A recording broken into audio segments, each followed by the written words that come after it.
Laporan Rizky Febian terkait penggelapan aset milik Lina Jubaida. Akhirnya Teddy Pardiana jadi tersangka. Diketahui Rizky Febian melaporkan Teddy atas kasus dugaan penggelapan aset milik mendiang Lina Jubaida pada Maret 2021 lalu. Teddy pun telah menjadi tersangka usai menjalani pemeriksaan beberapa waktu lalu atas laporan Rizky Febian tersebut. Namun, Teddy sendiri diketahui belum dipenjara. Pasrah dengan kondisinya yang terancam di penjara, Teddy lantas mengungkapkan nasib Bintang. Secara tegas, Teddy tak mau Bintang dititipkan di Sule. Teddy lebih ingin Bintang diurus oleh Putri Delina.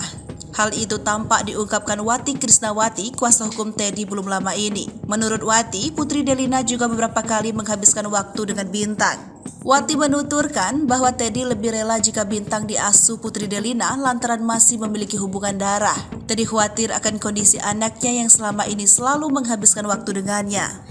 Kendati demikian, Wati berharap agar kliennya tidak dipenjara, sehingga tak perlu memikirkan nasib Bintang jika ditinggalkan ayahnya.